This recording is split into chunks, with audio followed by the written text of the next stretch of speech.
Yes, तो कल हमने variation of conductivity and molar conductivity with concentration discuss कर रहे थे हम। तो हमने ऑलमोस्ट डिस्कस कर ही लिया है।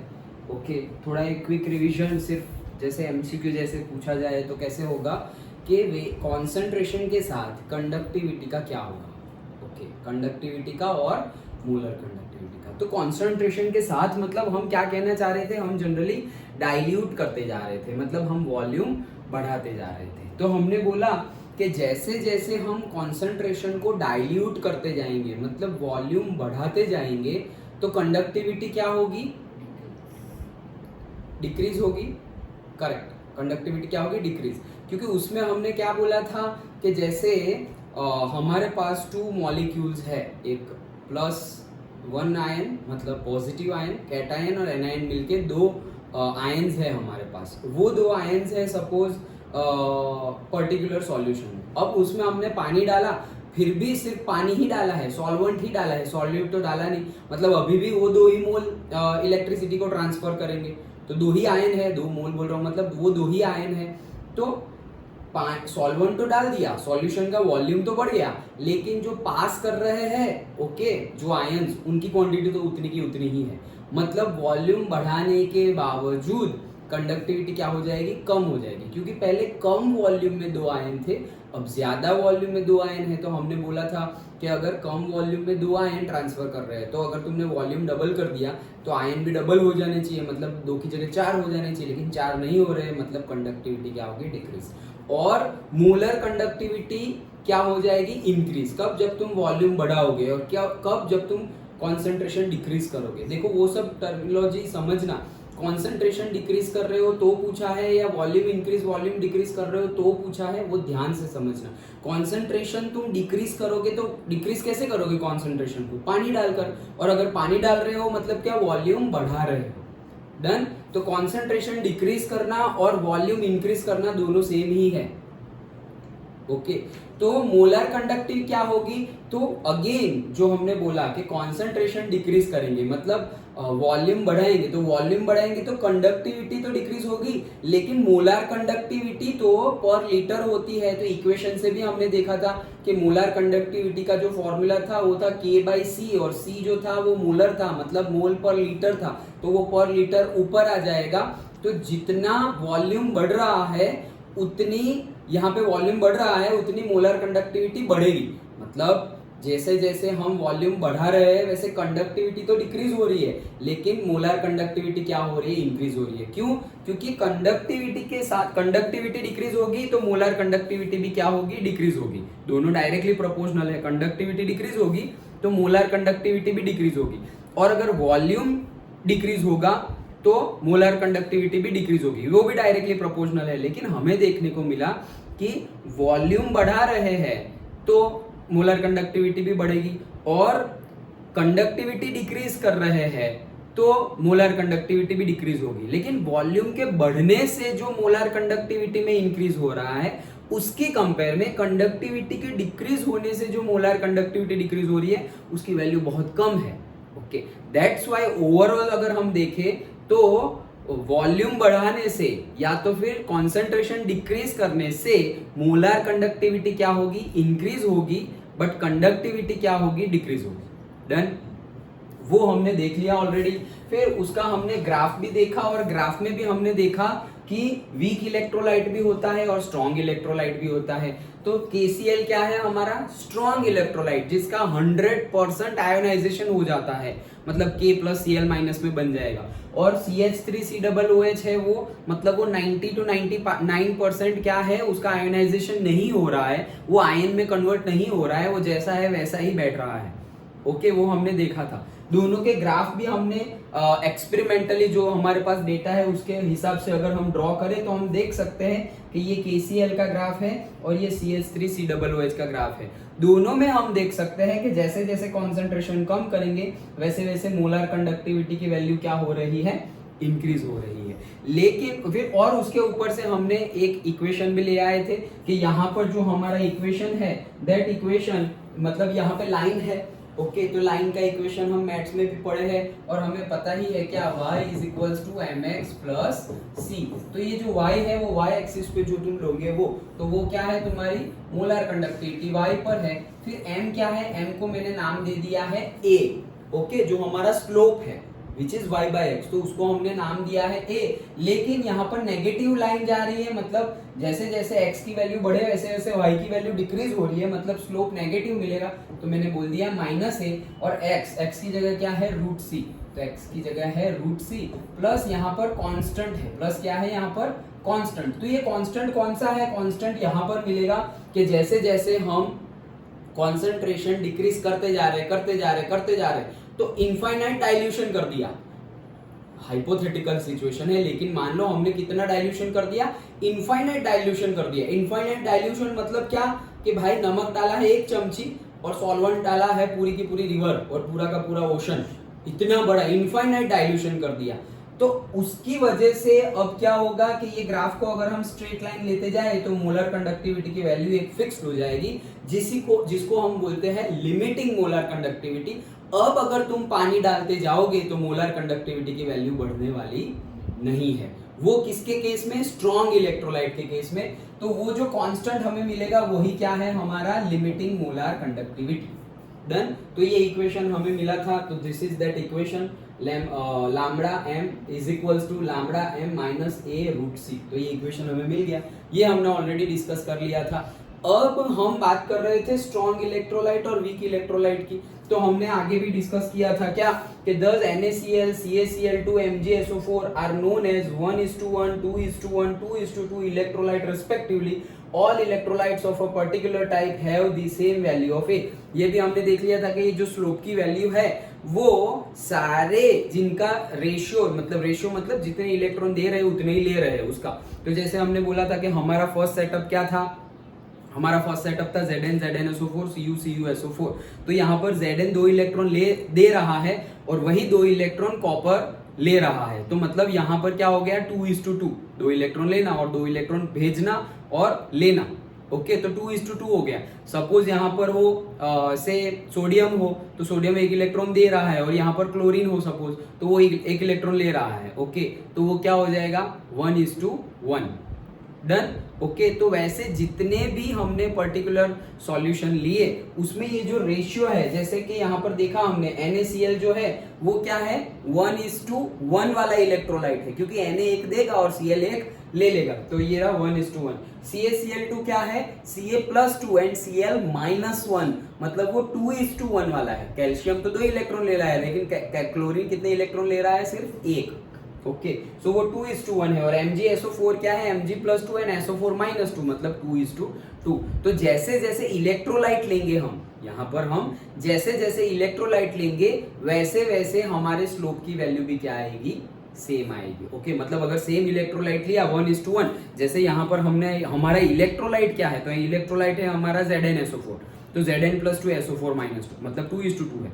यहाँ पर इलेक्ट्रोलाइट कौन सा है, यहाँ जो दूसरा लिया है CuSO4, वो इलेक्ट्रोलाइट है हमारा, तो वहां क्या है Cu+2 SO4 -2, ये 2:2 है, ये भी 2:2 है, मतलब दोनों के लिए अगर ऐसे ग्राफ ड्रॉ करोगे, ओके, तो वो क्या आएगा, उसका जो स्लोप आएगा वो क्या आएगा, सेम आएगा। डन, वो चीज यहाँ बता रहे थे। फिर स्ट्रॉन्ग इलेक्ट्रोलाइट और वीक इलेक्ट्रोलाइट की हमने बात की थी, लिमिटिंग मोलर कंडक्टिविटी की बात हमने कर ली। अब हम बात कर रहे थे, तो this all this things we have already completed. Okay, then जो हमारा बाकी था वो क्या था, all this things we have seen, ये भी हमने देख लिया था, नहीं ये तो बाकी था कोलरोस। ओके, कोलरोस बाकी था। फिर हमने पर्टिकुलरली वीक इलेक्ट्रोलाइट के लिए भी वही चीज डिस्कस की थी और यहां तक हम लेकर आ गए थे। डन। अब हम कोलरोस लॉ जो बाकी था वो डिस्कस कर रहे हैं। तो स्ट्रॉन्ग इलेक्ट्रोलाइट वीक इलेक्ट्रोलाइट भी हमने देख लिया। कोलरोस लॉ क्या बोल रहा था, हमने देखा था कि कोलरोस लॉ क्या बोल रहा था। कोलरोस लॉ क्या बोल रहा था उसको देखने से पहले हम जो डिसोसिएशन कोएफिशिएंट है, मतलब जितने अमाउंट में डिसोसिएट हो रहा है अल्फा, वो भी फाइंड कर सकते हैं। जैसे कि हमने पहले भी डिस्कस किया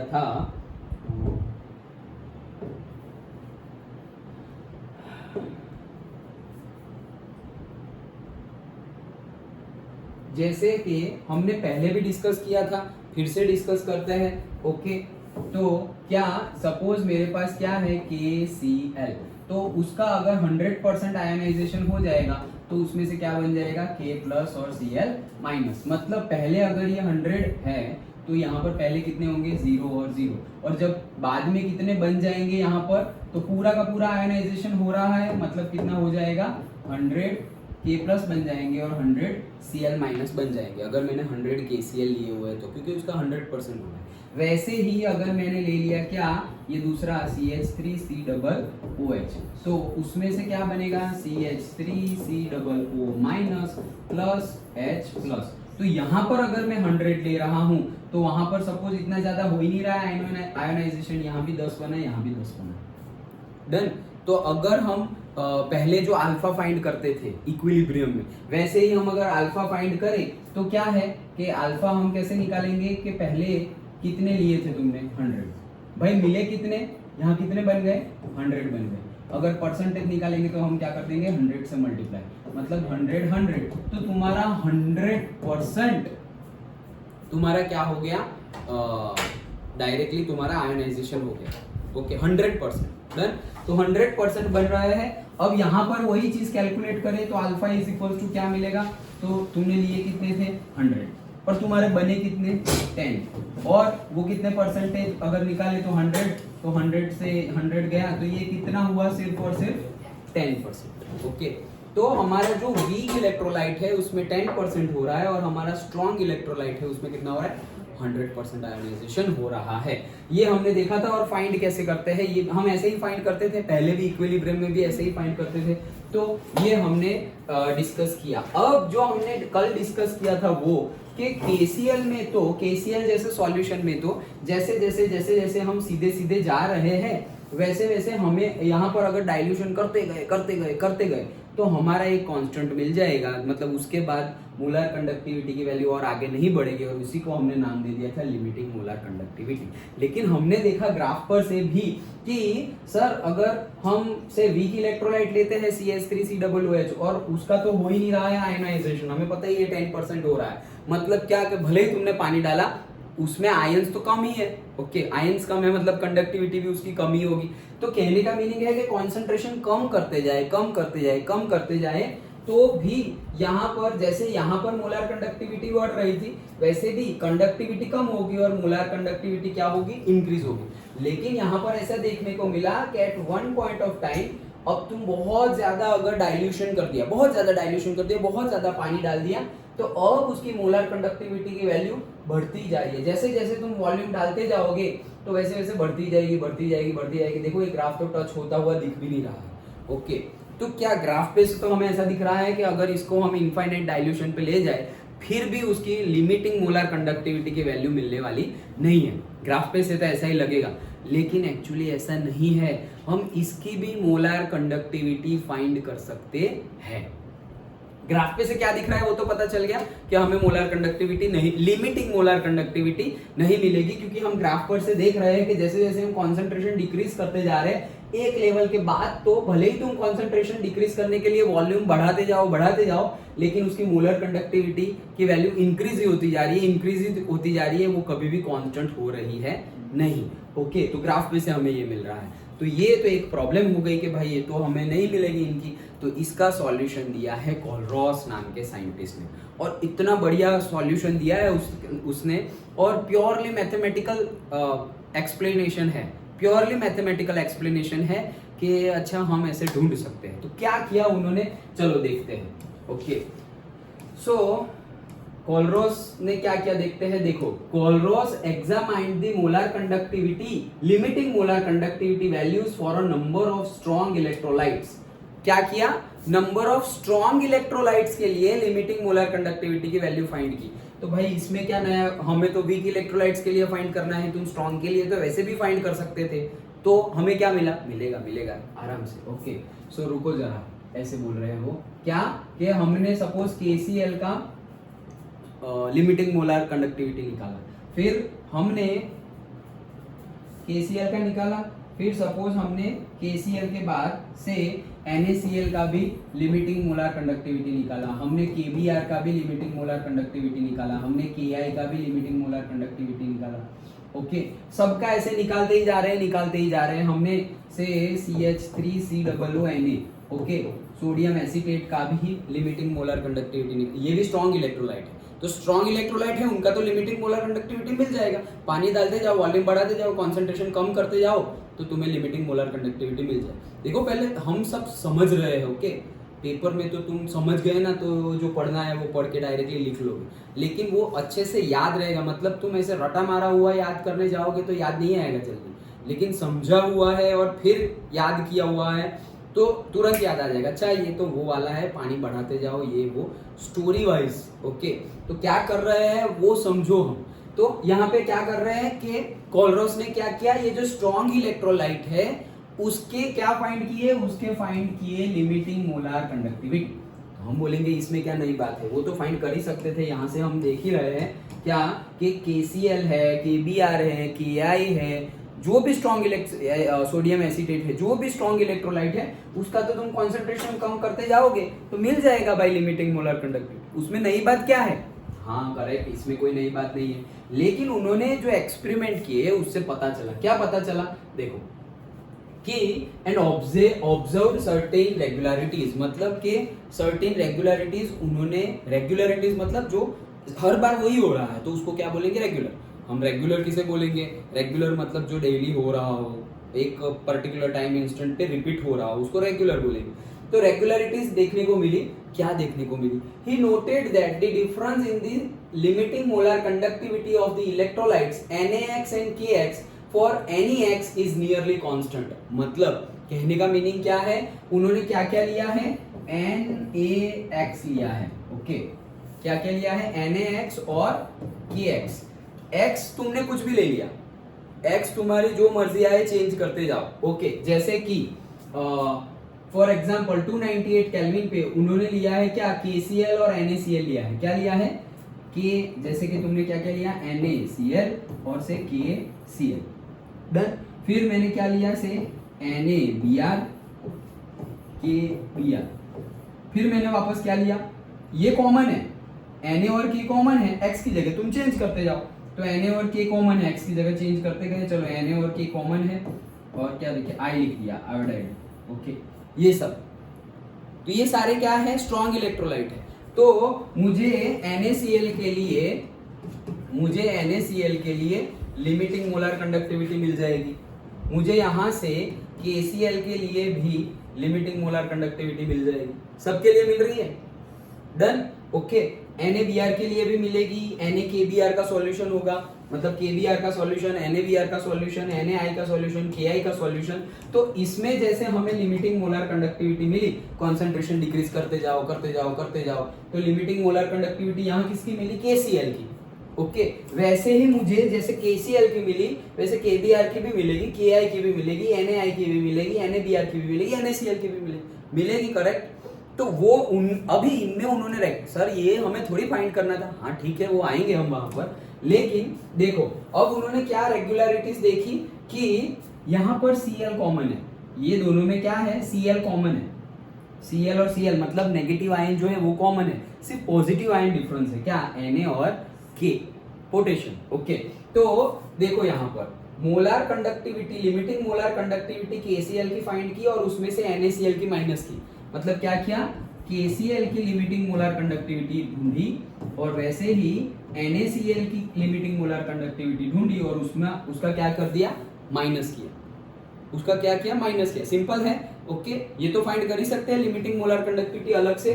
तो उन लोगों का आंसर कितना आया, 23.4 लिमिटिंग मोलर कंडक्टिविटी का आंसर आया, okay, siemens centimetre square divided by mole, okay. क्या किया, molar conductivity, limiting molar conductivity of KCl, अभी जैसे हमने ग्राफ में KCl फाइंड किया था, तो वही KCl की लिमिटिंग मोलर कंडक्टिविटी ढूंढी, वो तो ढूंढ ही सकते हैं क्योंकि वो तो मिल ही रहा है ना, जैसे जैसे तुम कंसंट्रेशन कम करोगे वैसे ही NaCl का भी मिल सकता है, कंसंट्रेशन कम करते जाओ, मतलब कि बाल्टी भरी हुई है, ओके, तुमने 1 चम्मच नमक डाला, 2 चम्मच नमक, 3 चम्मच नमक, मतलब अब तुम सॉल्यूट बढ़ा रहे थे, लेकिन अभी 1 चम्मच नमक है, 1 चम्मच नमक ही रहने दो, 1 स्पून ऑफ सॉल्ट, अब तुम पानी बढ़ाते जाओ, एक बाल्टी है, ये 1 बकेट है, उसमें 1 मग और डाल दिया, दूसरा 1 मग डाल दिया, तीसरा 1 मग डाला, तो अब तुम क्या कर रहे हो, कॉन्सेंट्रेशन क्या कर रहे हो, डिक्रीज कर रहे हो, डाइल्यूशन कर रहे हो ना, सॉल्वेंट बढ़ा रहे हो, सॉल्यूट तो जो था वही है। समझ में आ रहा है? तो उसमें हमें क्या मिल जाएगा, लिमिटिंग मोलर कंडक्टिविटी NaCl की भी मिल जाएगी। ये दोनों वैल्यू का माइनस किया ना, तो तुम्हारा आंसर आया 23.4। क्या आंसर आया? 23.4। अब अगर दूसरा, ये एक एक्सपेरिमेंट किया, अब दूसरा एक्सपेरिमेंट करते हैं। तो दूसरा ये KCl का था, तो हम दूसरा एक्सपेरिमेंट करते हैं कि limiting molar conductivity of KBr find किया minus limiting molar conductivity of NaBr find किया। तो ये जब फाइंड किया ना, उसका आंसर भी सेम आया 23.4। ये आंसर भी क्या आया? 23.4। फिर सपोज I का फाइंड किया, so limiting molar conductivity, okay, limiting molar conductivity of से KI फाइंड किया माइनस, यार कहां गया इसी का रिमोट,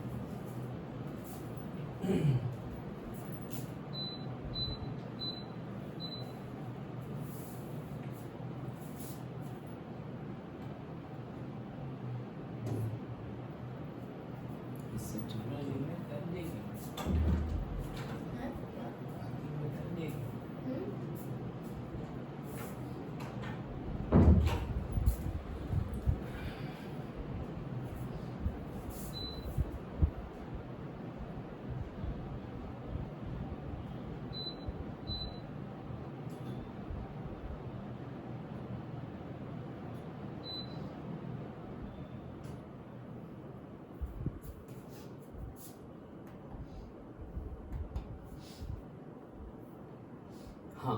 सो अभी हमने limiting molar conductivity KI find किया, उसके बाद limiting molar conductivity of NaI find किया, तो उसकी भी वैल्यू सेम ही आई 23.4। अब देखो सारे सॉल्यूशन लिए से limiting molar conductivity KCl NaCl, तो उसका जो वैल्यू आया, अब मैं क्या कर रहा हूँ, K और Na तो कांस्टेंट ही है, जो नेगेटिव आयन है उसका चेंज कर दिया, तो I की जगह Br कर दिया, तो भी सेम आया। I की Cl की जगह I कर दिया, I की जगह Cl, मतलब डिफरेंट डिफरेंट हेलोजन वाले चेंज कर रहा हूँ कि भाई chlorine, fluorine, iodine, bromine, okay, fluorine नहीं लिया है बट फ्लोरीन ले लिया, तो भी यही आएगा। अंडरस्टूड?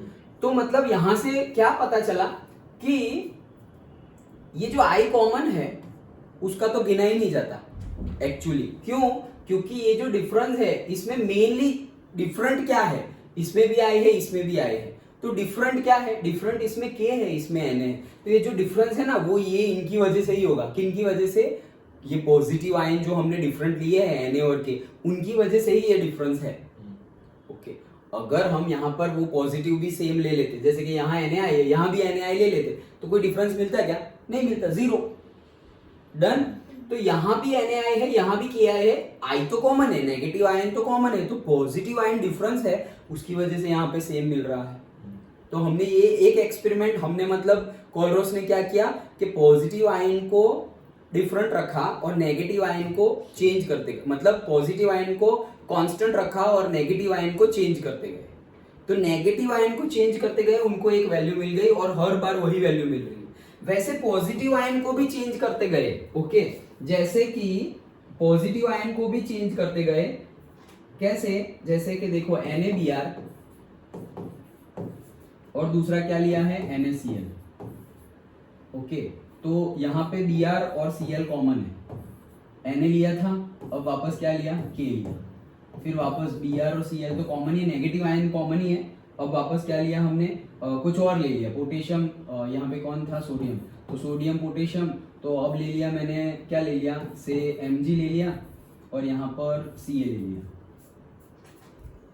डन? समझ में आया?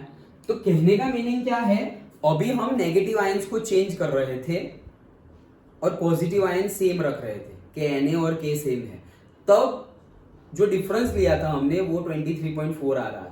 अब हम पॉजिटिव आयन को चेंज कर रहे हैं और नेगेटिव आयन क्या रख रहे हैं, सेम, तो यहां पर अगर हम डिफरेंस लेंगे तो वो भी सेम आ रहा है, कितना, 1.8 1.8 1.8 सेम आ रहा है। तो मतलब यहां पर क्या हुआ कि यहां पर Na और Na तो क्या है, कॉमन, तो यहाँ पर जो डिफरेंस है वो किसकी वजह से है, ये Br और Cl की वजह से ये डिफरेंस है। यहाँ पर जो डिफरेंस है वो भी Na और K। ओके, तो यहाँ पर अगर हमने सेम रख दिया, यहाँ पर देखो ये तो सभी अलग कर दिया। कहने का मीनिंग क्या है कि हम दोनों चेंज कर रहे हैं। ओके, मतलब कि यहाँ पर देखो KCl NaCl, फिर KBr NaBr, मतलब कि Cl लिया है, नेगेटिव आयन सेम है दोनों में, पॉजिटिव आयन डिफरेंट है। तो यहाँ पर जो आंसर मिला वो कितना मिला, 23.4। Cl तो कॉमन था, तो ये जो 23.4 मिला वो किसकी वजह से मिला, पॉजिटिव आयन की वजह से। डन। यहाँ पर अगर फाइंड किया तो Br मतलब वो तो कॉमन है, तो यहाँ पर भी डिफरेंस मिला, सेम ही मिला, वो भी किसके लिए मिला, पॉजिटिव आयन की वजह से, पॉजिटिव आयन में जो डिफरेंस है उसकी वजह से। तो वैसे ही नेगेटिव आयन की वजह से अगर चेंज लेके, यहाँ भी Na है, पॉजिटिव आयन तो सेम है, लेकिन नेगेटिव आयन Br है और यहाँ पर Cl है, वो डिफरेंस मिला 1.8। फिर से ऐसा भी नहीं कि एक के लिए किया, देखो दो के लिए तो हमें करके दिखाया ही है। ओके, तो वो किया तो कितना आया, वो भी सेम आया। उसका मीनिंग क्या निकला, यहां से रिजल्ट क्या निकला कि पॉजिटिव आयन हो या नेगेटिव आयन हो, उनकी इंडिविजुअल लिमिटिंग मोलार कंडक्टिविटी होती है।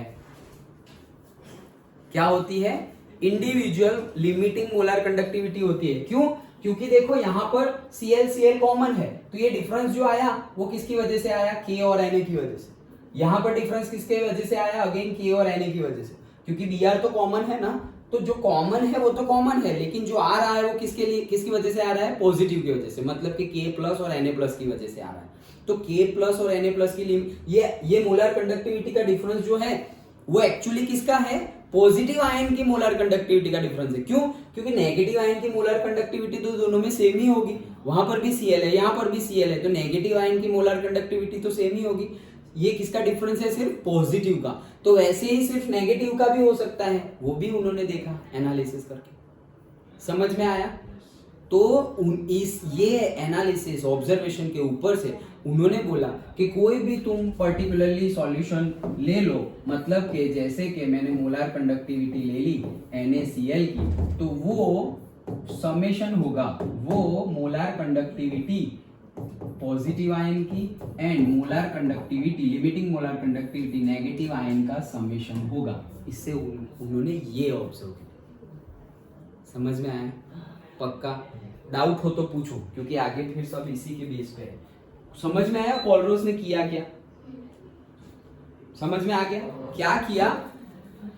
अभी भी हमारा क्वेश्चन तो बाकी ये है, सर वीक इलेक्ट्रोलाइट का क्या, ये तो सब हम स्ट्रॉन्ग के लिए कर रहे हैं, ये सब स्ट्रॉन्ग के लिए ही है सारे के सारे, लेकिन वो भी आएगा। लेकिन अभी उन्होंने क्या किया, सबसे स्टार्टिंग में समझ में आया, जैसे हमने KCl की लिमिटिंग मोलर कंडक्टिविटी फाइंड की थी, तो बाकी सबकी भी फाइंड की, KCl की फाइंड की, KBr की फाइंड की, NaCl की फाइंड की, NaBr की फाइंड की, Ki की फाइंड की, Na की फाइंड की, सबकी अलग अलग फाइंड की। डन। तो बोले ठीक है, फाइंड की। अब अगर मैं इनका डिफरेंस ले रहा हूं, जैसे कि NaCl एंड KCl, मतलब Cl तो कॉमन है, तो ये जो मोलार कंडक्टिविटी का डिफरेंस आएगा वो किसकी वजह से आएगा, पॉजिटिव आयन की वजह से, Na और K की वजह से आएगा, क्योंकि नेगेटिव आयन तो दोनों में सेम है, Cl। तो मतलब जो डिफरेंस मिल रहा है, वो डिफरेंस जो मिला, ओके, वो किसकी वजह से है, पॉजिटिव की वजह से।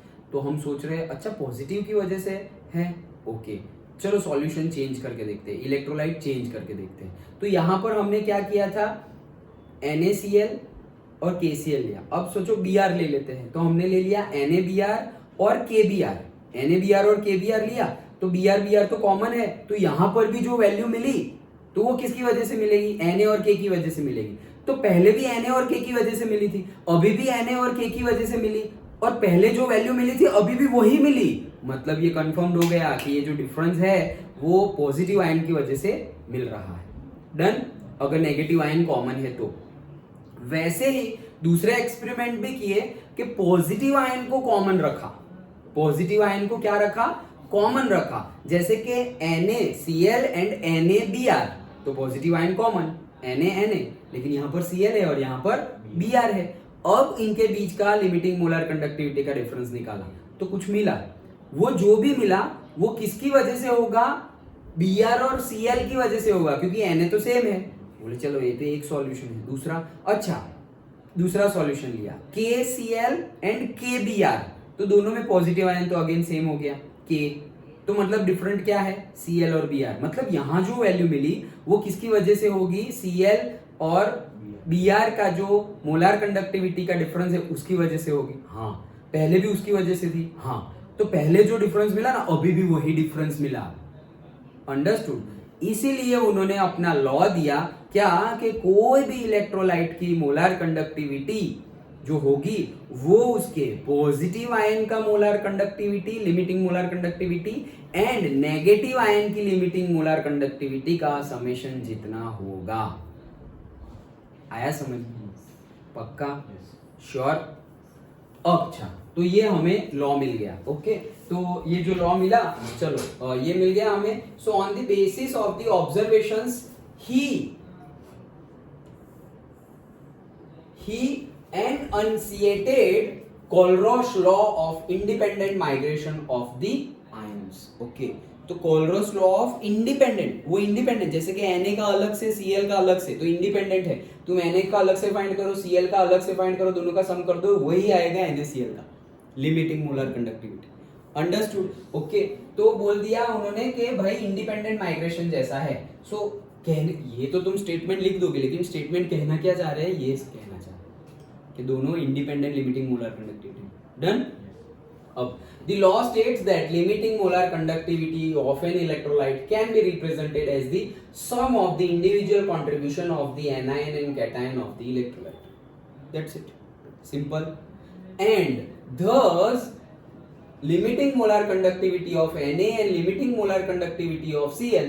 Okay, अब देखो आयन की बात करें तो उन्होंने लैम्बडा जैसा दिखाया है, और अगर इलेक्ट्रोलाइट की बात करें तो ऐसे लिखा है, just to have the difference, same ना लग जाए इसलिए कि शायद कोई Na+ या यहाँ देखो मैंने Na+ और Cl- ऐसा लिखा नहीं है, तो अगर ऐसा लिखना भूल जाए, जैसे मैं यहाँ पे नहीं लिखा है, ओके, तो फिर मुझे कैसे पता चलेगा कि ये इलेक्ट्रोलाइट का है या आयन का है? वैसे तो देख के पता चल जाएगा, सर एक ही आयन, एक ही मॉलिक्यूल है, दूसरा पॉजिटिव है तो नेगेटिव कहाँ है ही नहीं, तो मतलब ये आयन का है, ये इलेक्ट्रोलाइट का नहीं है, पता तो चल जाएगा। लेकिन हम ऐसे +- भी लिखेंगे और पर्टिकुलरली ऐसे, just to have a convention, तुम ऐसे लिखोगे तो भी सही है। शो तो वो क्या करता है, लिमिटिंग मोलर कंडक्टिविटी करता है। डन? ओके, बट आयन की और इलेक्ट्रोलाइट की अलग रखने के लिए ऐसे डिनोट कर रहे हैं हम, तो ऐसे मिलेगा। नाउ इन जनरल, चलो ये समझ में आ गया। ओके, तो इन जनरल क्या बोल रहे हैं, इन जनरल बाद में, तो ये समझ में आ गया। ओके, ये कोलरोस लॉ है अपना। अब हमारा क्वेश्चन जहां था वो वहां का वही रहा, क्या कि भाई स्ट्रॉन्ग इलेक्ट्रोलाइट के केस में कॉन्सेंट्रेशन कम करने से, वॉल्यूम बढ़ाने से लिमिटिंग मोलर कंडक्टिविटी मिल जाती है। डन? मिल जाती है, लेकिन वीक इलेक्ट्रोलाइट के केस में ऐसा होता नहीं। तो इसका सॉल्यूशन कोलरोस ने मैथमेटिकली दिया है। कैसे मैथमेटिकली दिया है? देखो, हमें ढूंढना किसका था, हमें ढूंढना था लिमिटिंग मोलर कंडक्टिविटी ऑफ से CH3COOH, ये ढूंढना था। तो उनके लॉ के अकॉर्डिंगली वो क्या होगा, limiting molar conductivity of CH3COO- plus limiting molar conductivity of H+, यही होगा उनके लॉ के अकॉर्डिंगली। डन? अब उन्होंने क्या बोला, तुम डिफरेंट सॉल्यूशन के लिमिटिंग मोलर कंडक्टिविटी, मतलब डिफरेंट सॉल्यूशन में से डिफरेंट आयंस की लिमिटिंग मोलर कंडक्टिविटी ले आओ और ऐसे उसका समेशन करो कि फाइनली बाकी ये रहे, बाकी सब कुछ कैंसल्ड हो जाए। कैसे? तो जैसे करते हैं हम, देखो, जैसे कि मैंने ले लिया limiting molar conductivity of sodium acetate CH3COO Na, तो उसका क्या होगा, limiting molar conductivity of CH3COO- plus limiting molar conductivity of Na+, ऐसा ही होगा। डन? ओके, दूसरा लिमिटिंग मोलर कंडक्टिविटी, ये तो मैं ढूंढ ही सकता हूं, फिर दूसरा मैंने ले लिया सपोज HCl, उसकी भी मैं लिमिटिंग मोलर कंडक्टिविटी ढूंढ सकता हूं, तो लिमिटिंग मोलर कंडक्टिविटी हो जाएगी H+ की, प्लस लिमिटिंग मोलर कंडक्टिविटी हो जाएगी Cl- की। डन?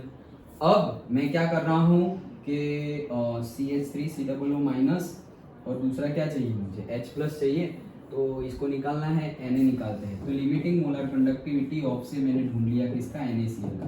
तो ये क्या मिलेगा, limiting molar conductivity of Na plus plus limiting molar conductivity of Cl minus, ऐसा ही होगा। ये तो सिंपल है, इसका प्लस का और माइनस का, इसका प्लस का माइनस का, इसका माइनस का, इसका प्लस का, ऐसे ही होगा। ये लॉ तो गॉलरॉस ने दिया ही है। अब इसका ऐसे मैथमेटिकली समेशन मतलब एडिशन सब्ट्रैक्शन करो कि जो तुम्हें चाहिए वो मिल जाए। तो कैसे मिलेगा, देखो ये जो है ओके, वो तो मुझे पूरा चाहिए ही, मतलब ये चाहिए राइट। तो ये CH3COO माइनस तो चाहिए ना, तो मैं ले लूंगा कि क्या दिस CH3COO Na जो है उसमें से माइनस कर दो और से उसमें प्लस कर दो, प्लस।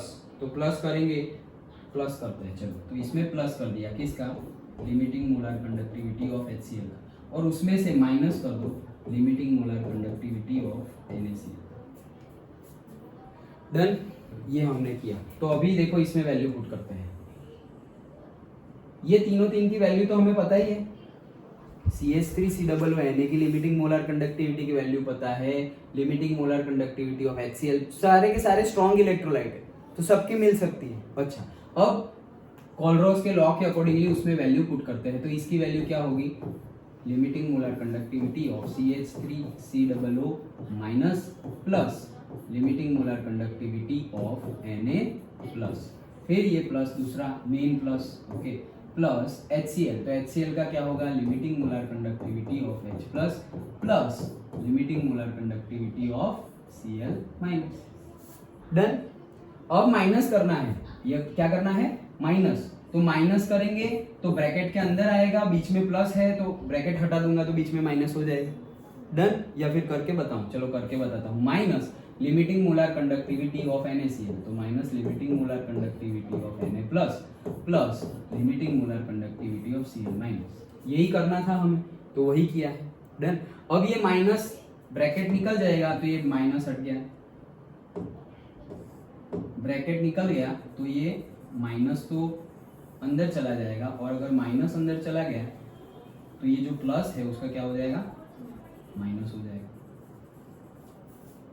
तो ये जो प्लस है उसका हो गया क्या, माइनस। तो अब देखो ये minus Na plus plus Na plus cancelled, minus Cl minus और प्लस Cl माइनस कैंसल्ड, बचा क्या, ये दो ही बचा। वो दो ही तो फाइंड करना था, उन दोनों का सम कर दो, मिल गया तुम्हें वीक इलेक्ट्रोलाइट का लिमिटिंग मोलर कंडक्टिविटी। आया कैसे सिंपल मैथ्स का यूज करके उन्होंने एक बहुत बड़ा प्रॉब्लम सॉल्व कर दिया। ए यार, तुम वीक इलेक्ट्रोलाइट को पानी में डाल डाल के कितना पानी डालोगे, मिलने वाला है नहीं। ओके ठीक है, स्ट्रॉन्ग इलेक्ट्रोलाइट का तो मिलता है, सबका ढूंढते जाओ, और फिर ऐसे मैथमेटिकल कैलकुलेशन की कि उन्होंने बहुत बड़ा प्रॉब्लम सॉल्व कर दिया, पानी डालने की जरूरत ही नहीं। अंडरस्टूड, समझ में आ गया, समझ में आ गया, लिख तो लोगे तुम, समझ में आ गया तो लिख लोगे, पढ़ना पड़ेगा। पहले बताया था ना कि 3 लेवल्स आर देयर, पहले पढ़ो, पहले समझो, समझने के बाद पढ़ो, और पढ़ने के बाद राइटिंग प्रैक्टिस करो, तब जाके एग्जाम और टेस्ट में लिख सकते हैं। तो पहले समझ तो लो, फिर पढ़ना है।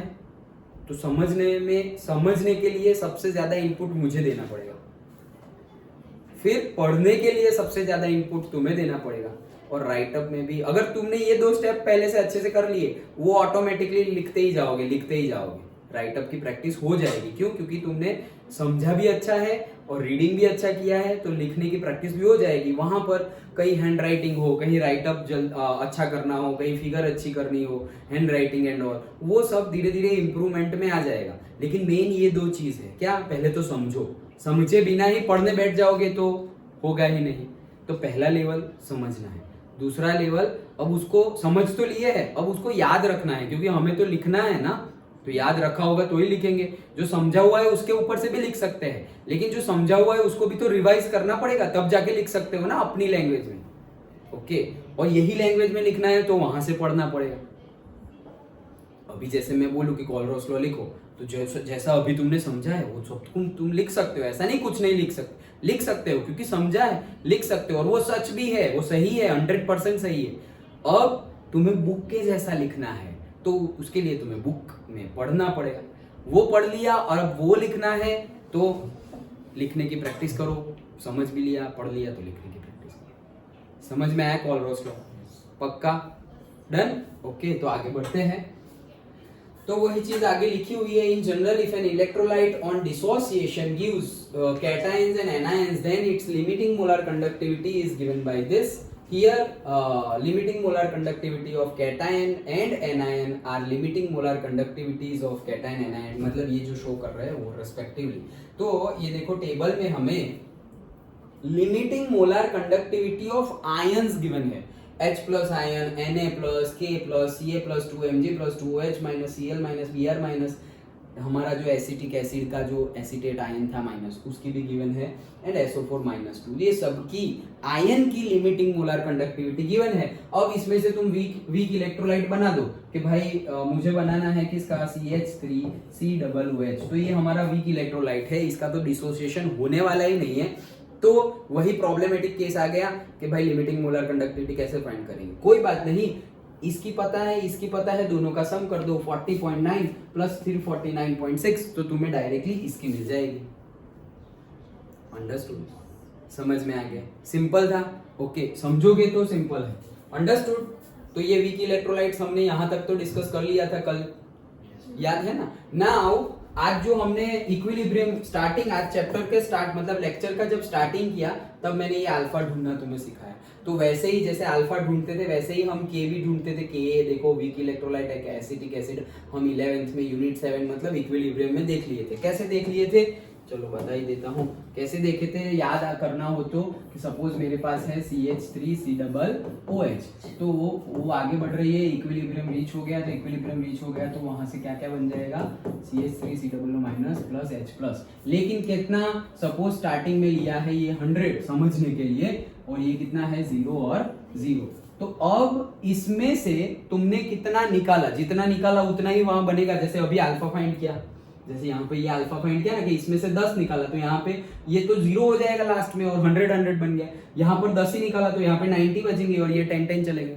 डन? तो वैसे ही हम यहाँ फाइंड करेंगे कि मैंने यहाँ से कितना गया, अल्फा गया। ओके, तो सपोज 100 माइनस अल्फा, यहाँ से अगर अल्फा खत्म हो गया तो वहां बनेगा अल्फा ही, तो यहाँ पे क्या बन गया, अल्फा एंड अल्फा। अंडरस्टूड? समझ में आया? तो यहाँ पर 100 था तो 100 मतलब 100 तो वो तो मैंने तुम्हें एग्जांपल के लिए बताया, समझ लो 1 मोलर कॉन्सेंट्रेशन है, कितना, 1 मोलर, तो फिर 100 की जगह तुम क्या लिखोगे, 1 लिखोगे। अंडरस्टूड?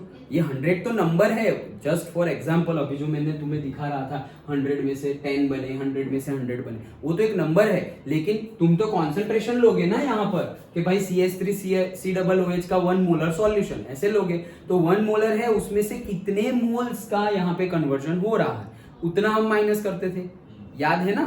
तो क्या है, कैसे बनेगा कि देखो हम क्या करते थे, अगर हम इक्विलिब्रियम कांस्टेंट फाइंड करते थे तो कैसे फाइंड करते थे कि प्रोडक्ट का स्क्वायर मतलब अल्फा इनटू अल्फा, तो अल्फा का स्क्वायर डिवाइडेड बाय, यहाँ पर पहले 1 था उसमें से अल्फा निकाल दिया तो यहाँ पर क्या बन गया, से 1 माइनस। डन? ओके, समझ में आया? तो उसी से यहाँ पे बन जाएगा क्या कि C अल्फा का स्क्वायर अपॉन 1 माइनस अल्फा। तो ये C क्या है, कॉन्सेंट्रेशन, जो मैं 1 बोल रहा था ना, तो वो C क्या है, कॉन्सेंट्रेशन। तो वो कॉन्सेंट्रेशन अल्फा का square divided bye 1 minus C, मतलब कि यहाँ पर ऐसा समझो कि कॉन्सेंट्रेशन पर्टिकुलरली क्या है, C है, पर्टिकुलर कॉन्सेंट्रेशन क्या है, C है। तो C कॉन्सेंट्रेशन है, तो यहाँ पर क्या बनेगा कि भाई अल्फा निकल गया तो यहाँ पर बनेगा C alpha and C alpha. तो C अल्फा का स्क्वायर मतलब C स्क्वायर होगा, यहाँ पर क्या हो जाएगा, C स्क्वायर अल्फा स्क्वायर, और वो C स्क्वायर से एक C यहाँ से क्या हो जाएगा, नीचे यहाँ पे प्रोडक्ट में भी एक C आएगा ना यहाँ पर। ओके, तो एक C क्या हो जाएगा, कट हो जाएगा, मतलब यहाँ पर C था उसमें से C अल्फा निकल गया तो C को कॉमन निकाल लो तो C1। समझ में आ रहा है ना? ये सब हमने 11th में किया था, ये करके बताऊं? पक्का?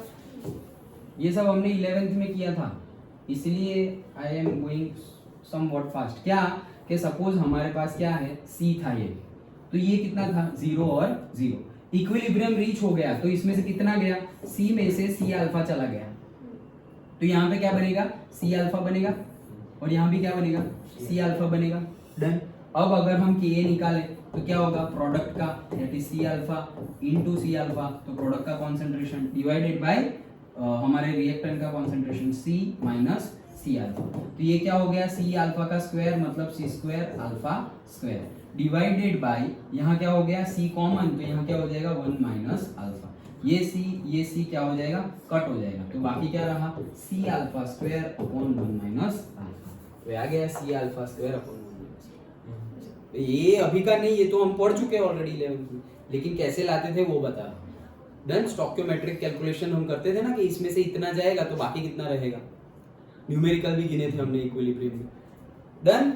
ओके चलो, तो अब यहां से हम ये फॉर्मूला बना सकते हैं। कैसे बना सकते हैं? अरे कल ही तो पढ़ा था, कल क्या पढ़ा था हमने कि ये जो अल्फा है वो अल्फा मतलब कितना परसेंट डिसोसिएशन कोएफिशिएंट। ओके, तो ये डिसोसिएशन कोएफिशिएंट कितना डिसोसिएशन हो रहा है, आज भी तो बताया स्टार्टिंग लेक्चर में ही कि भाई इतना डिसोसिएशन हो रहा है, 100% डिसोसिएशन हो रहा है या फिर ओनली 10% डिसोसिएशन हो रहा है, तो ये अल्फा फाइंड किया, तो वही अल्फा हम फाइंड कर सकते हैं। और अल्फा की वैल्यू हमने कल भी फाइंड की थी एक फॉर्मूला देख के। क्या फॉर्मूला था वो कि पहले तुम्हारा लिमिटिंग मोलर कंडक्टिविटी जो आती थी वो नीचे और ऊपर मोलर कंडक्टिविटी, उसका जो रेशियो है that also give you what alpha.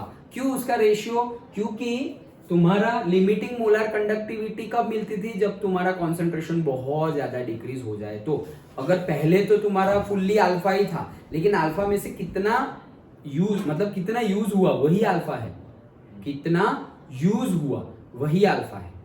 Okay done. तो हमारा ये फॉर्मूला कल देखा था ना, ये रहा, ये फॉर्मूला कल देखा था हमने, राइट। अब इसी फॉर्मूला मतलब ये अल्फा की वैल्यू हम ये इक्वेशन में रख दे तो देखो हमारे पास ये कांस्टेंट मिल जाएगा क्या, C alpha square upon 1 minus alpha, ये हमारा फॉर्मूला है।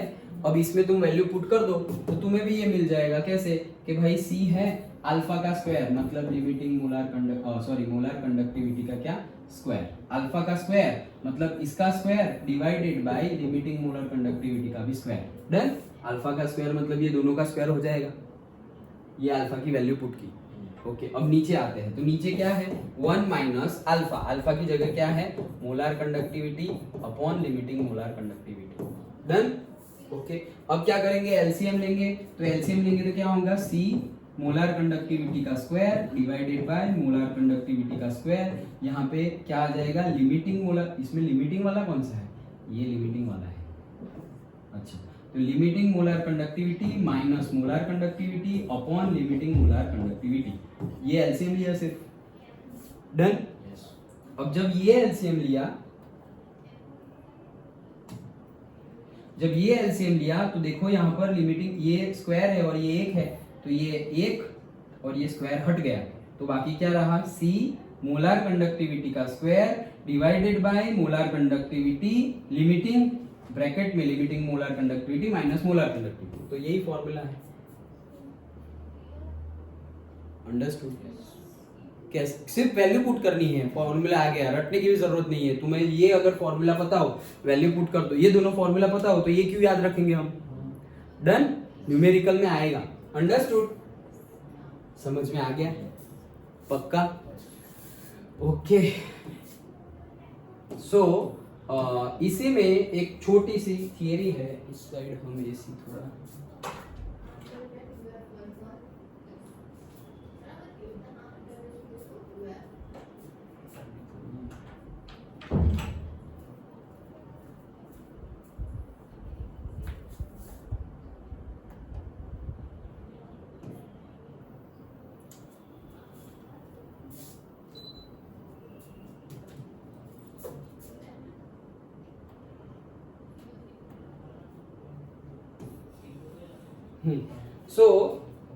हम अब इसकी एप्लीकेशन देखते हैं कोलरोस लॉ की, कि ये जो कोलरोस लॉ है वो कब यूज होता है। अरे मेन एप्लीकेशन तो वही है ना, क्या कि जो वीक इलेक्ट्रोलाइट है उसकी लिमिटिंग मोलर कंडक्टिविटी मिल नहीं रही थी, अब उसकी वजह से हम लिमिटिंग मोलर कंडक्टिविटी, कोलरॉस लॉ की वजह से हम limiting molar conductivity of the weak electrolytes भी फाइंड कर सकते हैं। ये एक एप्लीकेशन तो हो गई। दूसरी एप्लीकेशन, क्या हम इक्विलिब्रियम कांस्टेंट भी फाइंड कर सकते हैं।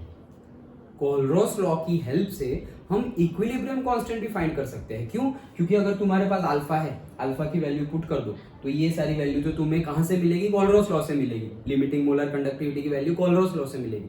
तो कोलरॉस लॉ अगर तुम्हारे पास है तो तुम डायरेक्टली Ka की वैल्यू ढूंढ सकते हो। यहाँ वैल्यू पुट करोगे सारी, concentration and limiting molar conductivity की वैल्यू पुट करोगे तो हमें Ka मिल जाएगा।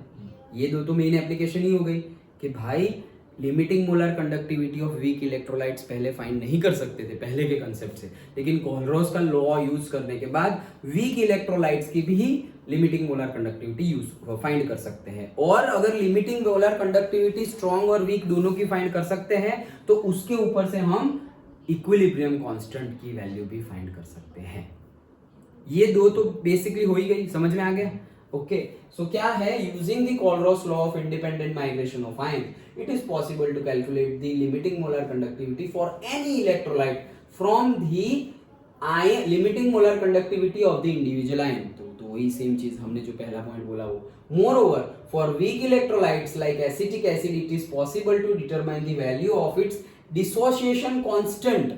क्या डिसोसिएशन, ये कांस्टेंट है कि ये जो है वही हमारा डिसोसिएशन कांस्टेंट है।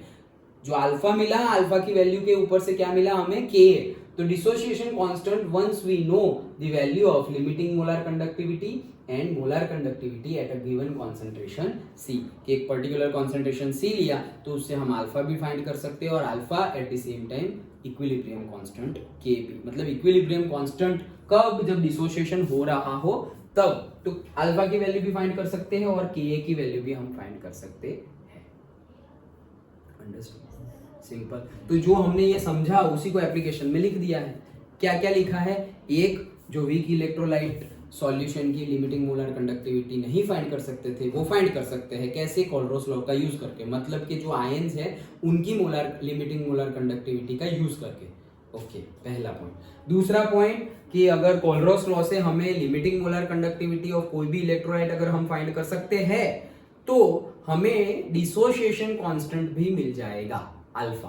और अगर डिसोसिएशन, क्योंकि अल्फा का फॉर्मूला क्या है, तो ये दोनों मिल गया तो ये भी मिल जाए। और अगर ये मिल गया तो थर्ड यहाँ पे लिखा नहीं है, तुम लिख दो कि इक्विलिब्रियम कांस्टेंट की वैल्यू भी हम ढूंढ सकते हैं। डन? अंडरस्टूड? तो ये था पूरा हमारा कोलरॉस लॉ।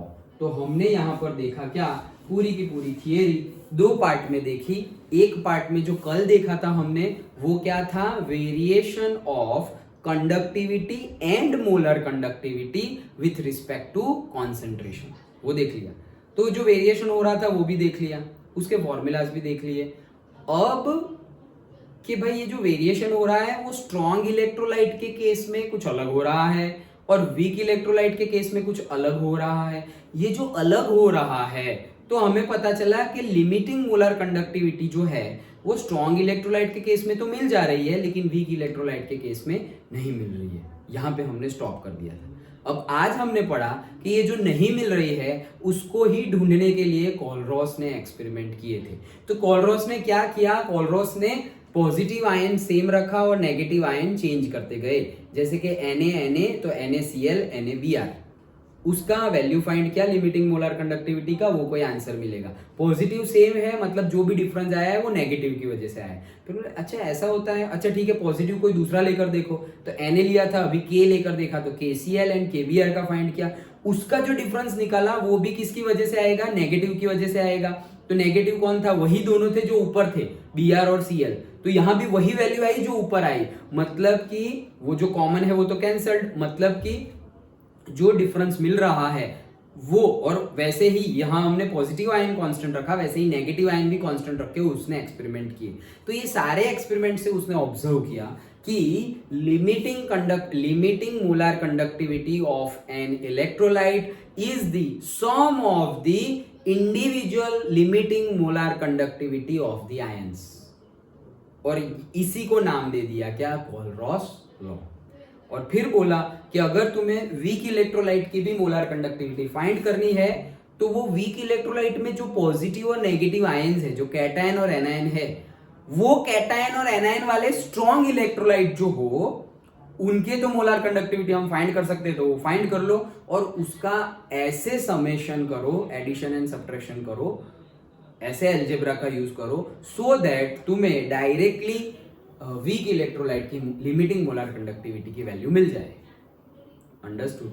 ये था पूरा हमारा कॉर्पस, समझ में आ गया? पक्का? साथ साथ में पढ़ते जाना, ओके?